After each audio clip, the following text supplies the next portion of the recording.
हम लोग कल अनुच्छेद 19(1)(a) इस पर बात कर रहे थे।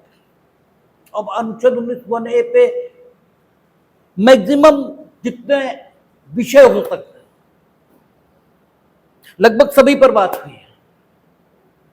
अब सवाल यह है कि वाक्य एवं अभिव्यक्ति की स्वतंत्रता क्या आत्यंतिक, क्या absolute, absolute meaning thereby, क्या इस पर किसी प्रकार का कोई प्रतिबंध हो ही नहीं सकता?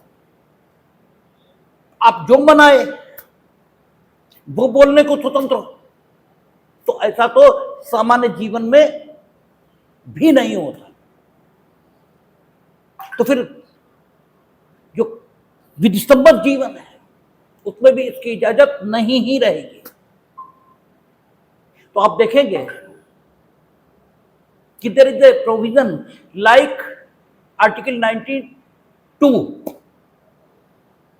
अनुच्छेद 19(2) यह बता रहा है कि प्रतिबंध के आधार ये कौन कौन से हो सकते हैं। इन प्रतिबंध के आधारों को समझने से पहले एक बात क्लियरली अपनी दिमाग में रख लेनी चाहिए जो शुरुआती दौर में कही गई थी कि freedom of speech and expression है, वाक एवं अभिव्यक्ति की स्वतंत्रता है।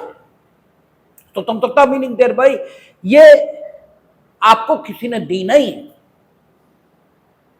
ये हमेशा से आदमी के पास थी। तो जो चीज किसी ने दी नहीं वो कोई ले नहीं सकता। हां, in the interest of society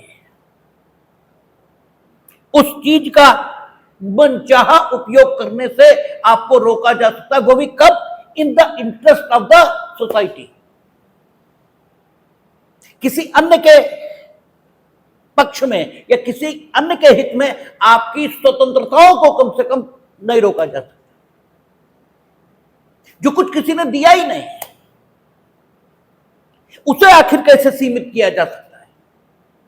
यह बात संकल्पनात्मक ढंग से यानी कॉन्सेप्चुअली ठीक नहीं। इसलिए freedom of speech and expression और freedom of speech and expression को इन आधारों पर ही सीमित किया जा सकता है, इसके अलावा नहीं।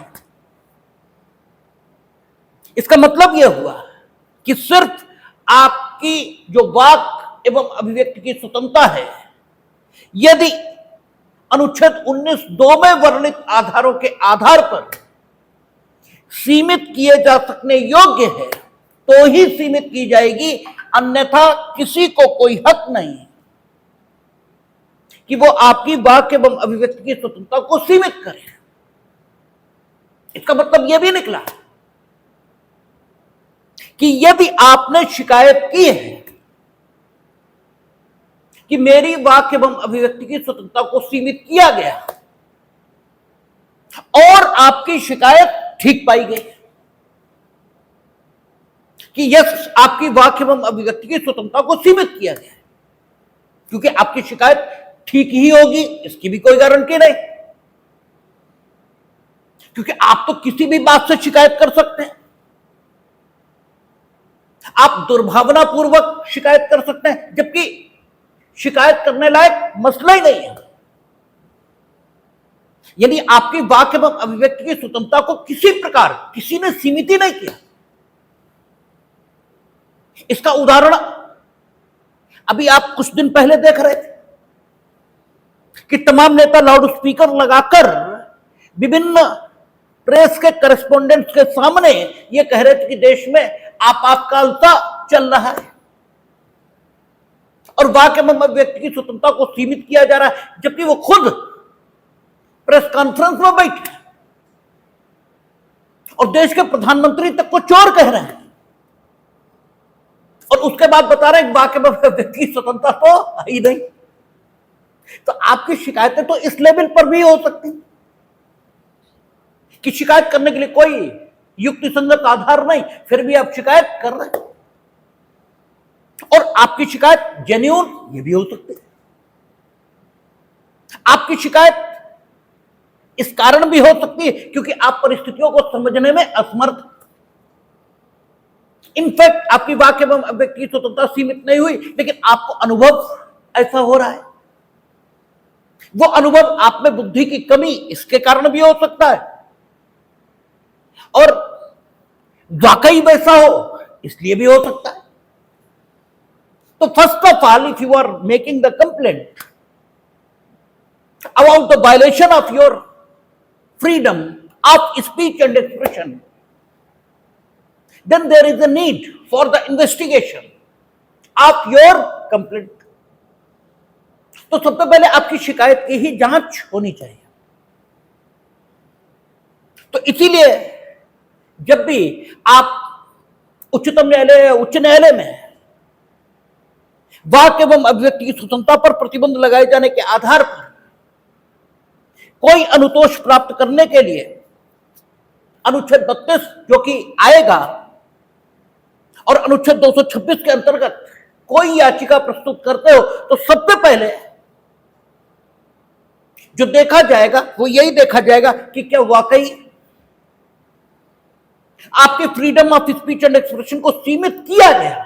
सबसे पहली जांच यहीं पर होगी, और एक बार अगर पाया गया कि freedom of speech and expression वाकई सीमित की गई, तो फिर अब आपसे मतलब ही नहीं है, क्योंकि आपको ये फ्रीडम है, राइट नहीं है। क्योंकि ये अधिकार नहीं है कि स्टेट कहे कि हमने वापस ले लिया। ये फ्रीडम है, और एक बार तय हो गया कि ये इस पर रोक लगाई गई है। और freedom of speech and expression के अंतर्गत क्या क्या है, इस पर भी चर्चा हुई है। राइट टू नो, ठीक है, अभिव्यक्ति के साधनों का इस्तेमाल, आलोचक का क्या अधिकार है, सारी बातों पर चर्चा हुई है। उनमें से एक बात को भी रोक दिया गया। तो अब मसला किस पर आएगा? स्टेट। स्टेट अब अपनी जो उसकी कार्रवाई है उसको जेन्युइन और जस्टिफाइड ठहराए। स्टेट जो प्रतिबंध के आधार हैं अनुच्छेद 19(2), इनमें वर्णित आधारों के आधार पर न्यायालय के समक्ष अपनी कार्रवाई का औचित्य सिद्ध करे, अन्यथा स्टेट की कार्रवाई को नल एंड वॉइड घोषित किया जाएगा। माननीय उच्च न्यायालय या उच्चतम न्यायालय आपको अनुतोष देने के लिए कोई आदेश, कोई निर्देश या कोई रिट जिसके अंतर्गत 5 प्रकार की रिटें आती हैं, उनमें से कोई एक चीज जारी करेगा जो एप्रोप्रिएट हो, जो जारी किया जाना उचित हो। यदि स्टेट अपनी कार्रवाई के औचित्य को सिद्ध नहीं कर पाई और स्टेट अगर यह साबित करती है कि आपके द्वारा वाक एवं अभिव्यक्ति की स्वतंत्रता का उपभोग जिस प्रकार से किया जा रहा था उससे कोई ऐसा कानून आकर्षित हो रहा था जो कानून अनुच्छेद 19(2) में वर्णित आधारों के आधार पर बनाया गया है, और आपकी वाक एवं अभिव्यक्ति की स्वतंत्रता को उसी कानून के प्रावधानों के अनुसार सीमित किया गया है, तो फिर स्टेट की कार्रवाई को जस्टिफाइड और जेन्युइन यह भी माना जाएगा। यह बात शुरुआत से आपसे कही गई और बिल्कुल ठीक ऐसे ही चलेगा। एक सबसे बड़ी दिक्कत यह है कि आपको यह लगता है कि अगर कोई बात ऐसे बताई गई तो दूसरे तरीके से भी यह बात हो सकती है। नहीं, कानून में जो तरीका बताया जा रहा बिल्कुल ठीक वैसे ही होगा। यानी कानून के माध्यम से ही आपकी वाक एवं अभिव्यक्ति की स्वतंत्रता को सीमित किया जा सकता है। किसी कार्यपालिकी आदेश या कानून के अलावा अन्य किसी भी कार्यवाही से आपकी वाक एवं अभिव्यक्ति की स्वतंत्रता को सीमित नहीं किया जा सकता,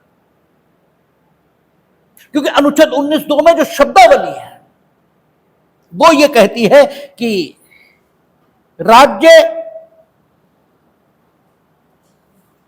निर्बंधन अधिरोपित करने वाली कोई विधि बनाने से राज्य को निवारित नहीं करेगी। इसका मतलब कोई कानून राज्य बनाए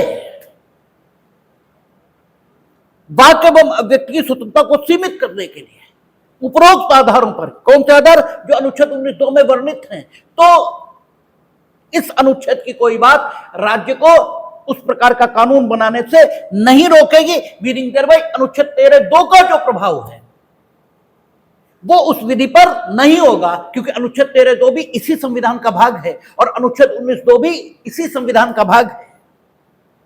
और अनुच्छेद 19(2) एक विशिष्ट दशा का वर्णन कर रहा है, और वो विशिष्ट दशा क्या है कि इस अनुच्छेद में जो बातें उल्लिखित हैं उनके आधार पर अगर वाक्य में व्यक्ति की स्वतंत्रता को सीमित करने के लिए राज्य कोई विधि बना रहा है, तो राज्य को ऐसी विधि बनाने से इस अनुच्छेद की कोई बात नहीं रोकेगी। और अनुच्छेद 13(2) सामान्य प्रकृति का है। वो क्या कहता है? राज्य कोई ऐसी विधि नहीं बनाएगा जो फंडामेंटल राइट को न्यून करती हो, उन पर विपरीत प्रभाव डालती हो। तो यहां चूंकि स्वयं फंडामेंटल राइट ही राज्य को उस प्रकार की विधि बनाने का हक ये दे रहा है, इसलिए 13(2) यहां प्रिवेल नहीं करेगा, यहां ये आर्टिकल प्रिवेल करेगा और राज्य को ऐसी विधि बनाने का हक होगा, लेकिन विधि बनाने का हक होगा। और यदि राज्य ने विधि नहीं बनाई है तो भले ही आपकी जो वाक्य एवं अभिव्यक्ति की स्वतंत्रता है वो अनुच्छेद 19(2) में वर्णित आधारों में से किसी एक आधार पर सीमित किए जाने योग्य है, तो भी आपकी वाक्य एवं अभिव्यक्ति की स्वतंत्रता को सीमित नहीं किया जा सकता। यद्यपि यह बात बड़ी सैद्धांतिक है, व्यवहारिक रूप से अनुच्छेद 19(2) में जितने आधार वर्णित हैं उन आधारों पर वाक्य एवं अभिव्यक्ति की स्वतंत्रता को सीमित करने के लिए राज्य ने विधियां बना रखी हैं। ठीक है, ऐसा है ही नहीं है। और जब भी आप कोई ऐसी अभिव्यक्ति दोगे जो वाकई प्रतिबंधित किए जाने योग्य है, तो उसके लिए राज्य ने ऑलरेडी पहले से ही विधियां बना रखी। ऐसा आप कोविड के जमाने में महामारी अधिनियम, ठीक है, आईपीसी के विभिन्न प्रावधान, ठीक है, या प्रदूषण से संबंधित विभिन्न प्रावधान, उन्हें जब आप देखेंगे तो आप पाएंगे कि ऑलरेडी लेजिस्लेचर ने विधियां बना रखी। लेकिन एकेडमिक इंटरेस्ट से, सैद्धांतिक दृष्टिकोण से अगर सवाल पूछा जाता है कि मानिए कोई विधि है ही नहीं, राज्य की ऐसी कोई विधि नहीं जिसके कारण से आपकी वाक्य में अभिव्यक्ति की स्वतंत्रता को सीमित किया जा सके, और वाकई जो आपकी अभिव्यक्ति है वो इसी लायक है कि उसको सीमित किया जाना चाहिए, उसको रोका जाना चाहिए, क्योंकि वो अनुच्छेद 19(2) में वर्णित आधारों को विपरीत रूप से प्रभावित कर रही है, लेकिन राज्य की विधि है नहीं। तो क्या आपकी वाक्य में अभिव्यक्ति की स्वतंत्रता को इस आधार पर सरकार रोक सकती है? क्योंकि जब विधि नहीं है तो सरकार के पास एक ही रास्ता है कि वो अपनी कार्यपालिकी शक्ति में, ठीक है, कोई एक्शन ले और आपकी जो प्रस्तुति है उसको रोक दे। ठीक है, तो एक ही रास्ता बचता है क्योंकि विधि है ही नहीं। तो क्या सरकार ऐसा कर पाएगी? तो उसका उत्तर है नहीं, क्योंकि कार्यपालिकी शक्ति के प्रयोग से भले ही आपकी प्रस्तुति ऐसी है जिसको रोका जाना चाहिए, लेकिन कार्यपालिकी शक्ति के प्रयोग से वो रोका नहीं जा सकता, क्योंकि यहां यह लिखा हुआ है कि विधि बनाकर। अगर राज्य विधि बनाना चाहता है इन आधारों पर वाक्य एवं अभिव्यक्ति की स्वतंत्रता को सीमित करने के लिए, तो वो निवारित नहीं है और राज्य से अपेक्षा की जाती है कि राज्य को आगे आने वाली परिस्थितियों को पहले ही अनुभव कर लेना चाहिए।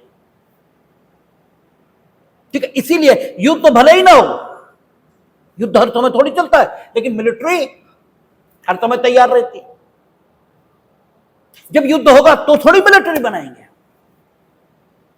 तो जब कोई अभिव्यक्ति ऐसी आने लगेगी जो अनुच्छेद 19 में वर्णित आधारों पर सीमित किए जा सकने योग्य है या की जानी चाहिए, तब आप कानून बनाने चलेंगे। कोई एक्सेप्शनल सिचुएशन हो तो चलो, ये भी ठीक है, लेकिन सामान्य तौर पर तो आपको पहले से कानून बनाकर रखना चाहिए, और एक्सेप्शनल सिचुएशन के लिए ही अध्यादेश जारी करने की शक्ति राष्ट्रपति को दी गई है, ठीक है, और किसे? राज्यपाल को दी गई है। और यह लिखा गया कि अध्यादेश विधि का प्रभाव रखेगा 6 महीने तक। तो अगर ऐसी कोई दशा आ गई एक्सेप्शनली तो फिर वैसा होगा, लेकिन विधि कार्यपालिकीय शक्ति में बिल्कुल नहीं। तो सैद्धांतिक तौर पर जब बात करेंगे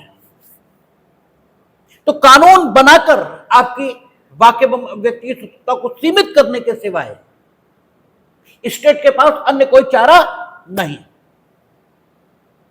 और अगर आपकी अभिव्यक्ति इन 8 आधारों पर सीमित किए जाने योग्य नहीं है तो फिर किसी भी तरीके से और किसी भी कानून के माध्यम से आपकी अभिव्यक्ति को सीमित नहीं किया जा सकता। यह बड़ी स्पष्ट और सीधी बात। और चूंकि अभिव्यक्ति की स्वतंत्रता आत्यंतिक न होनी चाहिए और इसीलिए है भी नहीं। हालांकि अमेरिका, जब हम लोगों ने शुरुआत की थी तो हम लोगों ने देखा था कि अमेरिका में ऐसा लगता है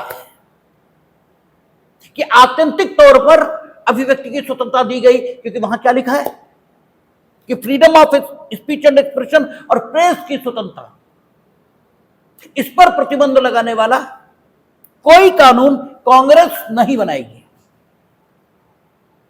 तो ऐसा प्रतीत होता है कि एब्सोल्यूट फ्रीडम वहां दी गई है, लेकिन वहां भी एब्सोल्यूट इसको नहीं माना और न माना जाना चाहिए, क्योंकि शब्द पर अगर बुद्धिमत्ता के साथ विचार किया जाएगा, एक ठीक आदमी विचार करेगा तो उसे समझ में आ जाएगा कि शब्द का अपना कोई मतलब होता है।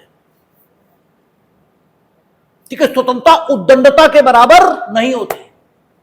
स्वतंत्रता आत्मा अनुशासित, ठीक है, स्वतंत्रता का मतलब कभी उद्दंडता नहीं हो सकता।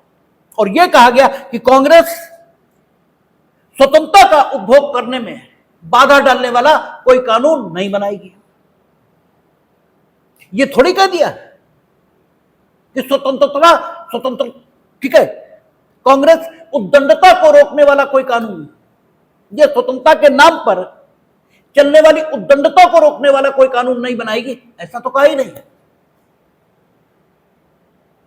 तो इसलिए कांग्रेस वहां भी उस प्रकार के कानून बना पाई जिस प्रकार के कानून हमारे देश में अनुच्छेद 19(2) के प्रभाव से बने। इसे व्यवहारिक दृष्टिकोण से देखेंगे तो कोई अंतर नहीं आता। आप देखेंगे जैसे समाज में जानबूझकर हम उस कंटेंट से बात रखने की कोशिश करते हैं जो आपको जल्दी समझ में आए। जैसे गाली देने वाले हैं, गाली सिर्फ रोष की अभिव्यक्ति ये नहीं है।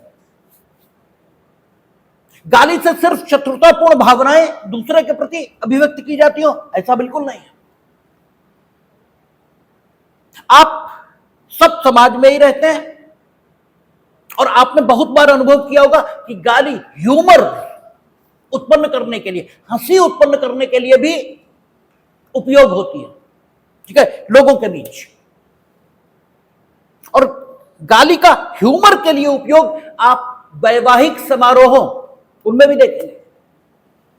तो गाली ह्यूमर इसका साधन भी हो सकती है, गाली रोष की अभिव्यक्ति यह भी हो सकती है, और कई बार तो गाली रिश्तों के अपनेपन को अभिव्यक्त करने का माध्यम यह भी है। ठीक है, तो गाली का एक उपयोग नहीं है, गाली के अनेक उपयोग हैं, और उनमें से एक शत्रुतापूर्ण भावनाओं की अभिव्यक्ति ये भी है।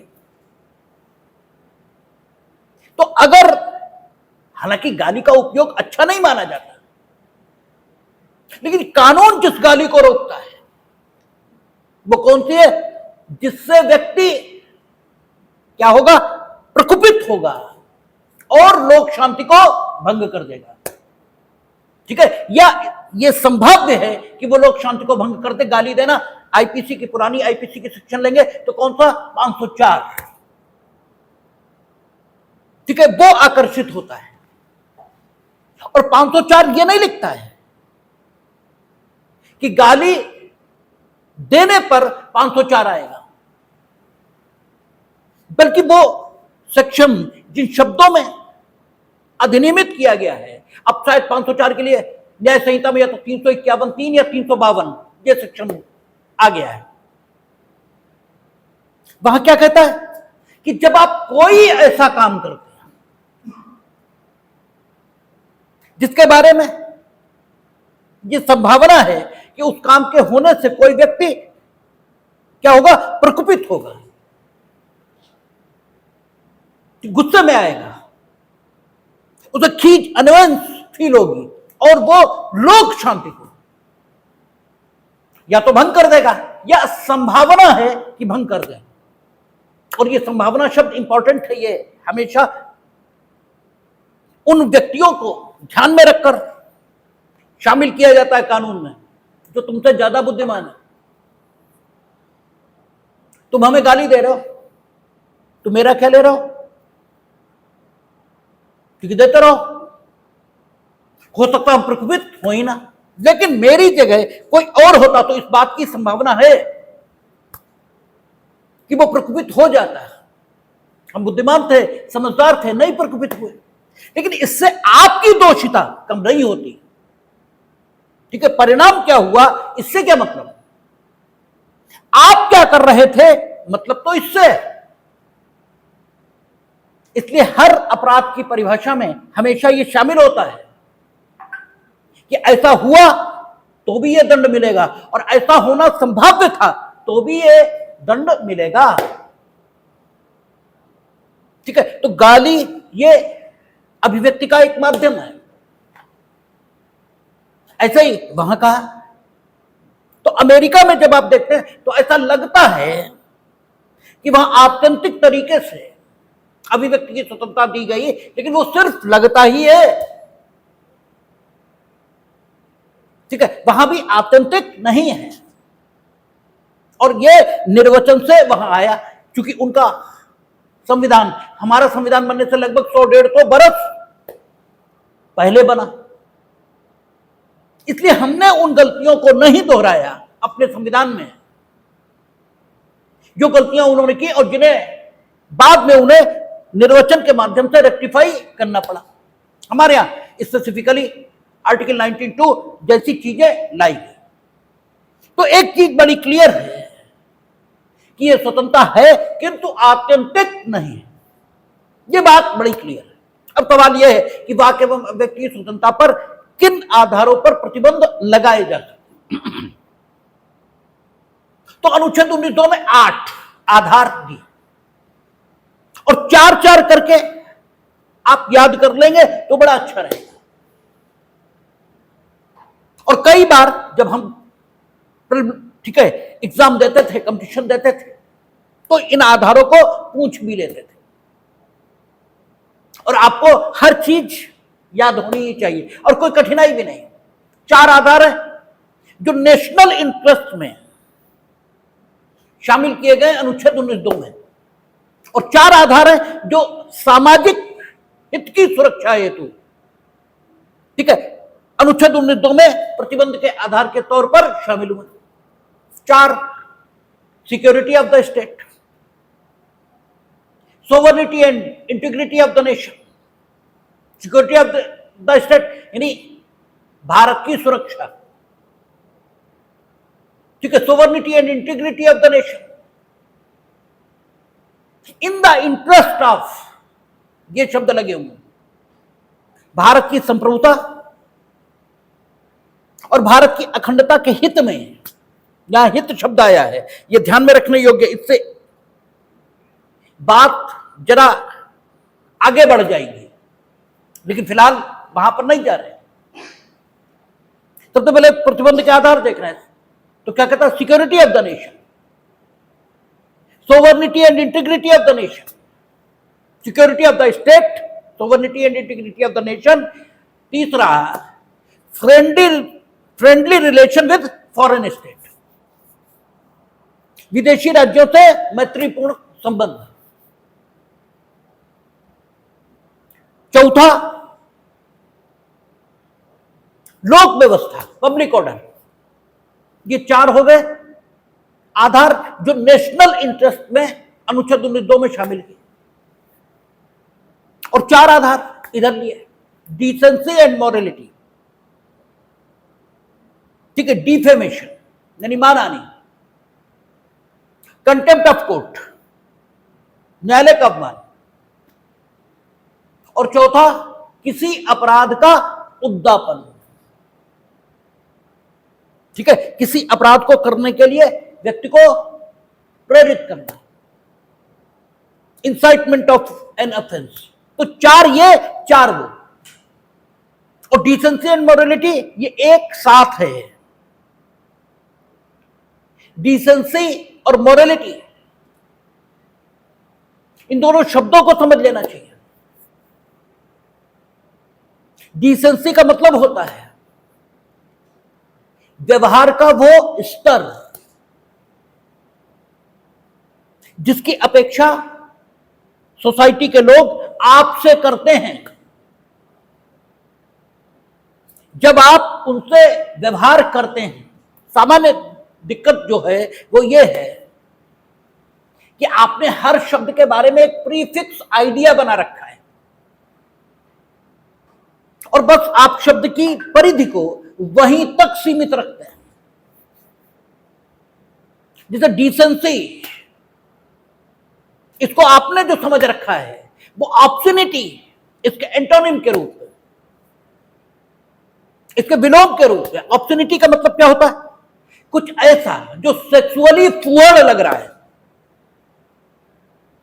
ठीक है, आपने सेक्सुअल इमोशन से जोड़ रखा है डिसेंसी को, जबकि ये नहीं है। डिसेंसी इससे ज्यादा बड़ा शब्द है।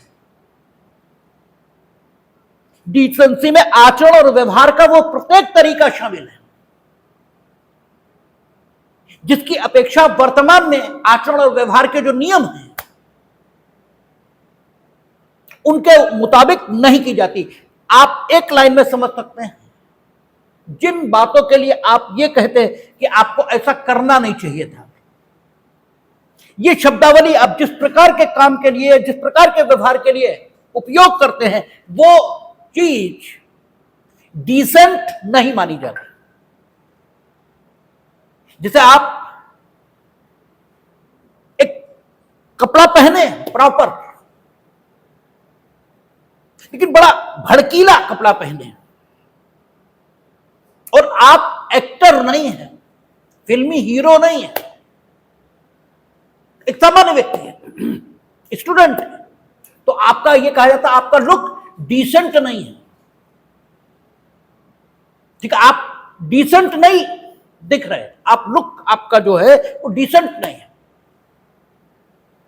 क्योंकि विद्यार्थी को जिस प्रकार की वेशभूषा में होना चाहिए, यह विद्यार्थी के लिए वेशभूषा का जो वर्तमान स्टैंडर्ड निर्धारित है उसके अगेंस्ट है आपकी वेशभूषा। ठीक है, तो व्यवहार का जो निश्चित मानक वर्तमान में चल रहा है,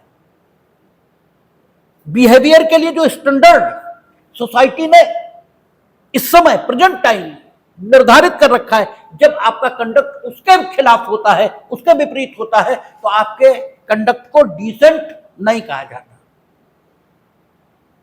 और मोरालिटी, नैतिकता, इसे भी ठीक है यूं तो ज्यादा बड़े अर्थों में समझा जाता है और जो डिसेंसी है वो भी मोरालिटी में शामिल मानी जाती है, लेकिन यहां चूंकि डिसेंसी एंड मोरालिटी शब्द का प्रयोग कर दिया, इसलिए मोरालिटी से डिसेंसी का पार्ट अलग हो गया। और मोरालिटी यहां पर सिर्फ सेक्सुअल मोरालिटी इससे अभिप्रेत है, यानी आप कोई अभिव्यक्ति ऐसी नहीं देंगे जो सेक्सुअली व्यक्ति को अनैतिक बनाए।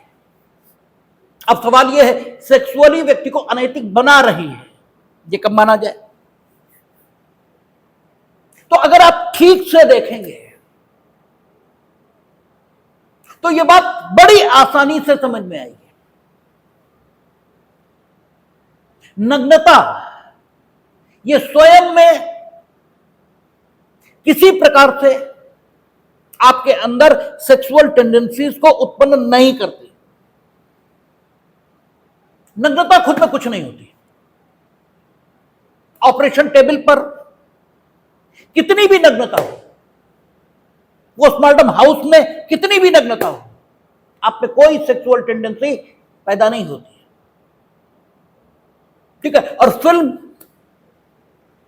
उसमें सबभांति कपड़े पहना दीजिए, लेकिन डायरेक्टर कुछ ऐसा कर सकता है जिसके कारण से सब कुछ ठीक होगा, फिर भी सेक्सुअल टेंडेंसी व्यक्ति में पैदा होगी। ये डायरेक्टर की अपनी खूबी होती है। तो अनैतिक किसे कहा जाए? इस संबंध में सुप्रीम कोर्ट ने कई मुकदमे डिसाइड किए। लेडी चटर्ली का प्रेमी रंजीत सिंह उदयसी, ठीक है, एक चंद्रकांता करके मुकदमा डिसाइड हुआ है, ठीक है। इन सारे मामलों में माननीय उच्चतम न्यायालय ने यह निर्धारित किया है कि किसी भी किताब को, किसी भी पिक्चर को नग्नता के आधार पर अश्लील नहीं माना जाएगा। और यही ठीक बात, अश्लील वो तब है जब वो वर्ग जो उसे देखेगा उसके मन में उसे देखकर सेक्सुअल टेंडेंसी ये उभार लें। नग्नता से हर बार सेक्सुअल टेंडेंसी उभार लेती हो, ऐसा कतई नहीं है। बच्चे नंगे ही घूमते, नग्न ही होते हैं, लेकिन उन्हें देखकर और अच्छा लगता है, अश्लीलता नहीं है, ठीक है। यह कोई सेक्सुअल टेंडेंसी उभार नहीं देती आपके अंदर। तो इसलिए मोरालिटी उसके अगेंस्ट आपकी फ्रीडम ऑफ जो स्पीच एंड एक्सप्रेशन है, उसको जब मोरालिटी के अगेंस्ट बैलेंस किया जाता है तो यह देखा जाता है कि क्या आपका जो आचरण है वो आचरण के जो वर्तमान मानक हैं उनके खिलाफ है। और देखिए, वर्तमान मानक हमेशा बदलते हैं। जो कुछ आज डिसेंट समझा जाता है, 10 साल पहले हो सकता है वो ऑब्सीन समझा जाता हो, ठीक है। आज जो ऑब्सीन समझा जाता है हो सकता है 10 साल बाद डिसेंट समझा जाए, और जो आज डिसेंट समझा जा रहा हो सकता है 10 साल बाद ऑब्सीन माना जाए। ये बदल सकता है, ठीक है। एक सीरियल 2 आते थे, एक आता था कौन बनेगा करोड़पति, इसको अमिताभ बच्चन होस्ट करते थे, और एक और आया था, नाम उसका हम भूल गए, उसे शाहरुख खान होस्ट करते थे। और उसके भी जब शाहरुख खान जिसको होस्ट करते थे, वो सीरियल जब चलता था तो हमने देखा, कई बार देखा, माताजी, पिताजी, पतिदेव, ठीक है, पत्नी, घर के सारे सदस्य बैठे हैं, और घर की कोई लड़की हॉट सीट पे है, और उसके बाद सवालों का सिलसिला शुरू हुआ, जो भी हुआ, उसके बाद वो लड़की और शाहरुख खान गले मिल रहे हैं। हम किसी पर कोई किसी प्रकार की टिप्पणी नहीं कर रहे, लेकिन ये दृश्य आज से 20 साल पहले डिसेंट नहीं माना जाता, ठीक है। ये तय है, इससे आज से 20 साल पहले ये डिसेंट नहीं माना जाता। लेकिन आज डिसेंट माना जा रहा है। ठीक है, तो डिसेंसी बदलती रहेगी। ये सोसाइटी के जो रनिंग बिहेवियर के मानक हैं, स्टैंडर्ड हैं, उनके अकॉर्डिंग बैलेंस की जाएगी। और ये स्थिति मॉरलिटी की होती है। ठीक है, कि वर्तमान में स्टैंडर्ड क्या है, इसके मुताबिक। ठीक है, जैसे आज से 10 साल पहले, ठीक है, लड़का हो लड़की हो इससे मतलब नहीं है, लेकिन टीन एज में अगर वो बैठकर बियर पी रहा है या खुलेआम सिगरेट पी रहा है तो इसे डिसेंट नहीं माना जाता। और वो व्यक्ति जो मेरी उम्र का होता है वो उसे निश्चित टोकता, निश्चित, क्योंकि हम उस एज से गुजरे और आज हम जिस एज में हैं उस एज के लोग उस समय कुछ भी आप कर रहे हो तो इससे मतलब नहीं आप कौन हो क्या हो, टोक देते ही थे। और कई बार तो कंटाप भी धर देते थे अगर मोहल्ले वहल्ले के होते थे। और मजाल है किसी ने शिकायत की हो, कोई करता ही नहीं था। आज आपके सामने ये सब होगा और आप उसे ओवरलुक करेंगे। ठीक है, क्यों? हम भी करते हैं, क्योंकि आज ये स्टैंडर्ड मान लिया गया है कि दूसरे से बोलो ही मत, वो कुएं में कूद रहा तो कूद जाने दो। ठीक है, आप क्यों बोल रहे हैं, आपसे क्या मतलब? वो पहला सवाल ही उसका ये होता है आप कौन होते हो। और जो टीवी एंकर्स बैठ रहे हैं मूर्ख किस्म के, जो आधा घंटा मेकअप रूम में लगाते हैं, वो आकर बताते हैं कि ये लोग तो सोशल पुलिसिंग कर रहे हैं। ऐसे लोग जो टोक देते थे उनको अब बता रहे कि तो सोशल पुलिसिंग कर रहे हैं और उनको खराब और गलत ये बता रहे। तो डिसेंसी और मोरालिटी ये तो टर्म हैं, इनको एक विशेष संदर्भों में नहीं समझना चाहिए। ठीक है, या यूं कहें कि मोरालिटी तो आप विशेष संदर्भों में समझेंगे, लेकिन डिसेंसी को सेकुलर एक्टिविटीज तक भी बढ़ाया जा सकता है। उसका अर्थ सिर्फ सेक्सुअल टेंडेंसीज या सेक्सुअल एक्ट से नहीं होता। ठीक है, वो भी उसमें शामिल होते हैं, वो तो अनडिसेंट है ही है, वो तो ऑब्सीन है ही है। इसीलिए आप आईपीसी में देखेंगे। अच्छा, राज्य कोई भी नहीं बना सकता है। जो डिसेंसी और मोरालिटी इस आधार पर आपके freedom of speech and expression को सीमित कर दे। अभी हमने कहा कि गाली देना freedom of speech and expression है, लेकिन 504 थी आईपीसी में जिसके मुताबिक आप गाली नहीं दे सकते। लेकिन गाली नहीं दे सकते ऐसा भी नहीं लिखा था उसमें उस गाली को आप नहीं दे सकते जिसके कारण से व्यक्ति प्रकोपित होता है और यह संभाव्य बनता है कि वो लोक शांति को भंग कर देगा। और गाली हर बार ऐसी नहीं होती, हर बार कहां होती है ऐसी। आप सब अपने दोस्तों भी, आजकल तो लड़कियों में भी खूब गाली देने का फैशन है, बाकायदा है। हमने अपने कानों से सुना, इसलिए किसी के हम मानेंगे भी नहीं। जहां हमने शराब और बियर पीते देखा है वहीं परस्पर उसी अंदाज में और उसी पिच ऑफ वॉइस से, उतने ही उच्च स्वर में, ठीक है ना, जितने उच्च स्वर में लड़के उतने ही उच्च स्वर में लड़कियों को भी परस्पर गाली गलौज की भाषा में बात करते हमने स्वयं देखा है। इसलिए हम ये मानने को भी अब तैयार नहीं कि ऐसा नहीं होता, झूठ है। और हम ये भी नहीं कह रहे भैया सही है गलत है, क्योंकि हम कौन होते हैं सही गलत निर्धारित करने वाले? समय तय करेगा क्या सही था क्या गलत। हम तो कुछ होते ही नहीं। लेकिन वहां जो गाली दी जा रही है वो 504 को आकर्षित नहीं कर रही है। इसलिए नहीं कर रही क्योंकि वहां किसी के प्रकोपित होकर लोक शांति को भंग करने की संभावना 0 है। वहां जो गाली गलौज हो रहा है वो संबंधों की निकटता को प्रदर्शित करने के लिए या फिर एक दूसरे को और ज्यादा प्रसन्न और खुश बनाने के लिए, इसलिए गाली गलौज हो रहा है। तो गाली गलौज का वो ढंग आपकी प्रसन्नता की और अंतरंगता की भावनाओं की अभिव्यक्ति है, वो शत्रुता की भावनाओं की अभिव्यक्ति नहीं है। इसलिए आईपीसी उस अभिव्यक्ति को नहीं रोकती। कहां? 504 में। हो सकता 292, 293 वहां रोकती भी हो।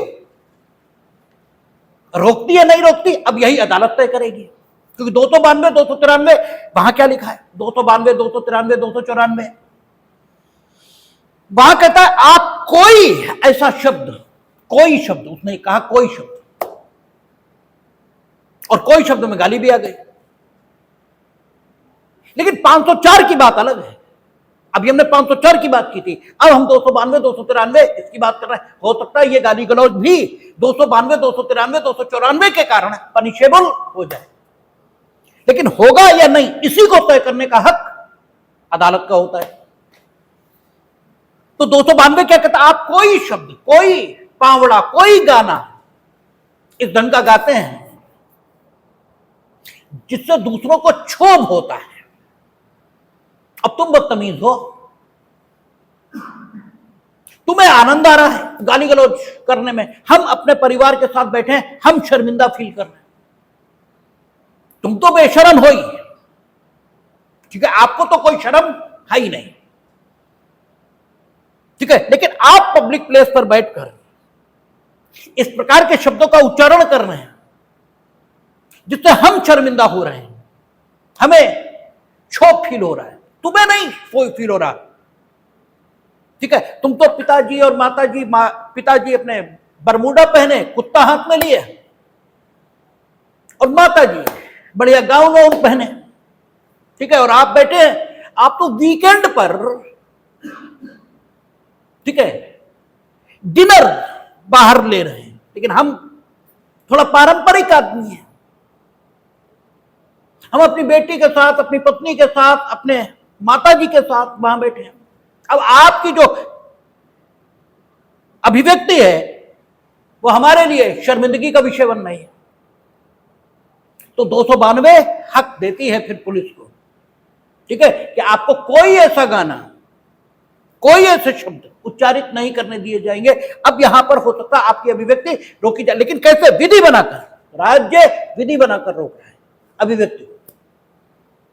उस एस्पेक्ट पर जाना इस समय मेरा उद्देश्य नहीं है, इस समय आपको यह समझाना उद्देश्य है कि आपकी अभिव्यक्ति को विधि बनाकर रोका जाता है, और डिसेंसी और मोरालिटी अलग अलग बातें हैं,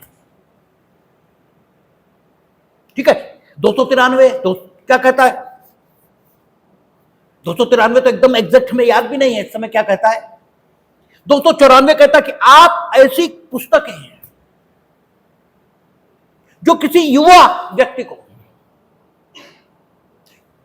सेक्सुअली भ्रष्ट कर सकते हैं, ना तो किराए पर देंगे, ना बेचेंगे, ठीक है, आदि आदि। ऐसा 294 कहता था। अब न्याय संहिता में ये प्रोविजन बदल गए होंगे। तो विधि बनाकर डिसेंसी और मोरालिटी इसके हक में आपकी वाक्य में व्यक्ति स्वतंत्रता को सीमित किया जा सकता है स्टेट के द्वारा, और किया गया है। आईपीसी में ऐसे प्रोविजंस मौजूद हैं, और अन्य जगहों पर भी ऐसे प्रोविजंस हो सकते हैं,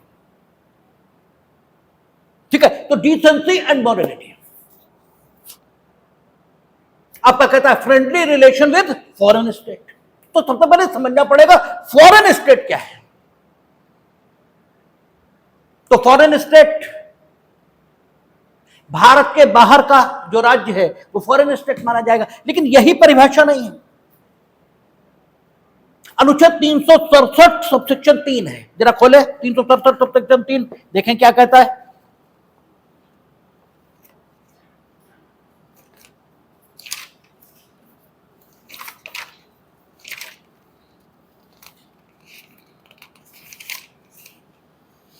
खोल लिया, देखिए हम पढ़ के सुनाते हैं। कहता है इस संविधान के प्रयोजनों के लिए, इस संविधान के प्रयोजनों के लिए विदेशी राज्य से भारत से भिन्न कोई राज्य अभिप्रेत है। पहली बात तो एक आ गई, परंतु, अब परंतु लगाता है, संसद द्वारा बनाई गई किसी विधि के उपबंधों के अधीन रहते हुए राष्ट्रपति आदेश द्वारा यह घोषणा कर सकेगा कि कोई राज्य उन प्रयोजनों के लिए जो उस आदेश में विनिर्दिष्ट किए जाएं विदेशी राज्य नहीं है। सामान्य तौर पर तो एक परिभाषा 367 में विदेशी राज्य की आ गई और वो डेफिनेशन विदेशी राज्य की ये कह रही है कि विदेशी राज्य से क्या अभिप्रेत है, भारत के बाहर का कोई राज्य, यह अभिप्रेत है। लेकिन यह डेफिनेशन एक राइडर, ठीक है, एक अंकुश के अधीन आ रही है और क्या कह रही है कि राष्ट्रपति को यह ताकत होगी कि वह संसद द्वारा बनाई गई किसी विधि के अधीन रहते हुए, अगर संसद कोई विधि बनाती है तो उसके अधीन रहते हुए यह आदेश जारी कर सकेंगे कि उस आदेश में वर्णित उद्देश्यों के लिए कोई विदेशी राज्य नहीं है। आप अक्सर सुनते हैं समाचारों में कि फलाने स्टेट को मोस्ट फेवर्ड नेशन घोषित कर दिया राष्ट्रपति ने। आप सुनते होंगे कि नेपाल जाने के लिए कोई पासपोर्ट वीजा परमिट नहीं है, ठीक है। यही स्थिति म्यांमार, बर्मा, बांग्लादेश की है या नहीं ये कंफर्म नहीं है, हम शायद है क्योंकि ट्रेन चलती है, ठीक है, कहां से, कुछ कलकत्ता से ढाका तक, कुछ ऐसा है, हम एकदम कंफर्म नहीं, हम कॉन्सेप्चुअली आपको बता रहे, जीएस के स्टूडेंट हम नहीं हैं। इसलिए अगर ये सब आपको पता करना है कि ढाका है उसमें नहीं है तो गूगल से करिए, हम केवल कॉन्सेप्चुअल बात बताने के लिए हैं। तो राष्ट्रपति अगर संसद कोई विधि बनाती है कि इस तरीके से ही राष्ट्रपति किसी राज्य को यह घोषित कर सकते हैं कि वो विदेशी राज्य नहीं, तो संसद द्वारा बनाई गई विधि के अधीन रहते हुए, वो तो बात ही है। अदरवाइज राष्ट्रपति या संसद विधि बना देती है कि राष्ट्रपति नहीं कर सकते इन स्टेट को, तो उनको नहीं कर सकते। अदरवाइज राष्ट्रपति अपने आदेश के द्वारा यह घोषित कर सकते हैं कि आदेश में उल्लिखित आधारों के लिए, जैसे वो ये घोषित कर सकते हैं कि म्यांमार में पर्यटन के पॉइंट ऑफ व्यू से,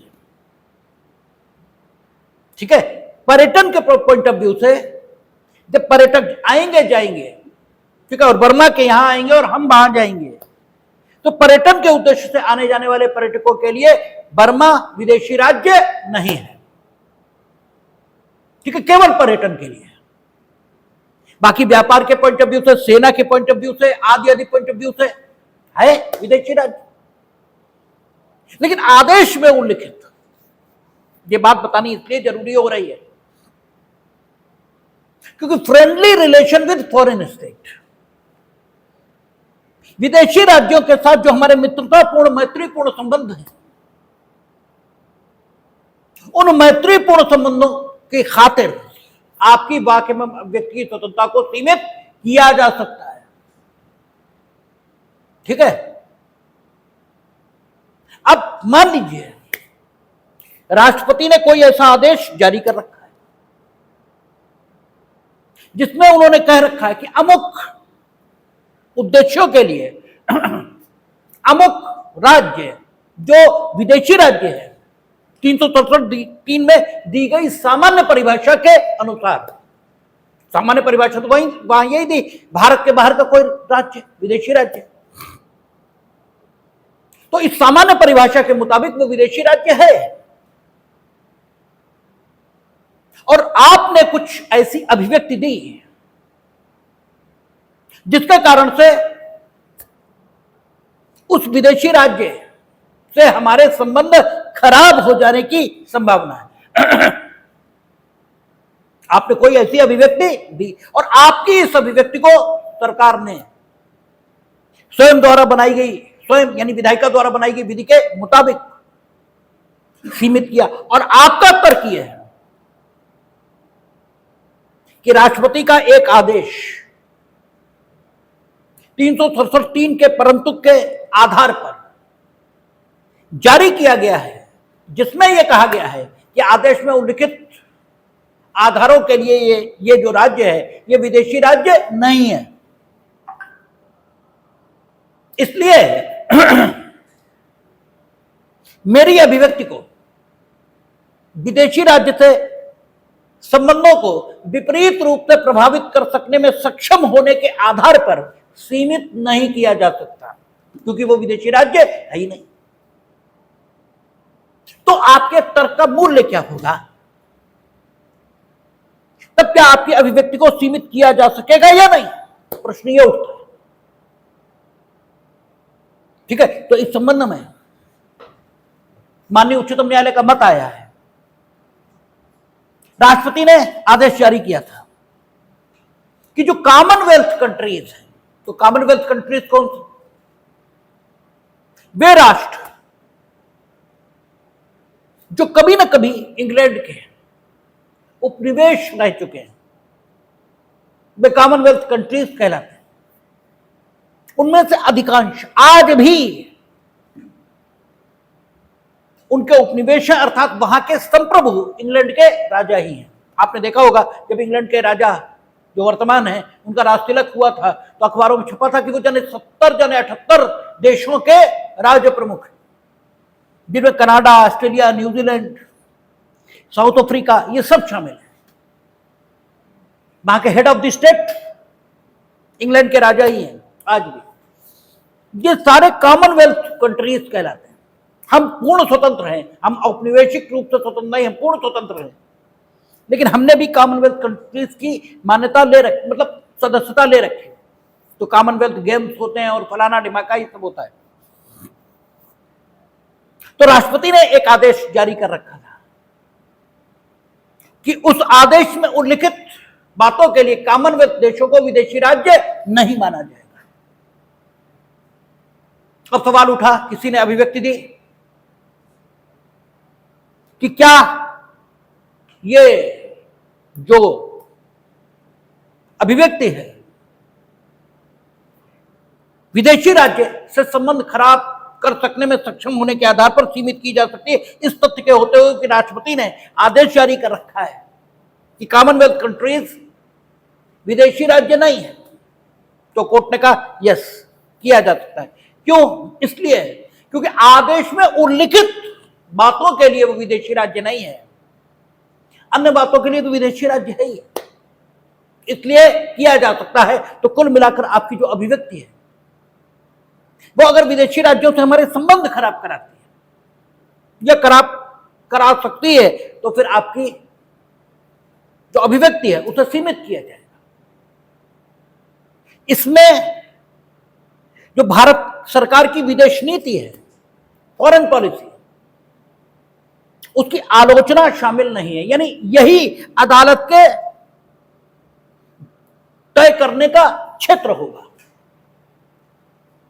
कि जो आलोचना आपने की वो भारत की विदेश नीति की आलोचना थी या इस बात में सक्षम थी कि वो विदेशी राज्यों से संबंध खराब हमारे करा सकती थी। और इसी आधार पर जब आपकी अभिव्यक्ति रोकी जाएगी तो उसके औचित्य अथवा अनौचित्य को, उसके जस्टिफाइड होने को या अनजस्टिफाइड होने को निर्धारित किया जाएगा। यहीं पर अदालत का निर्णय होता है।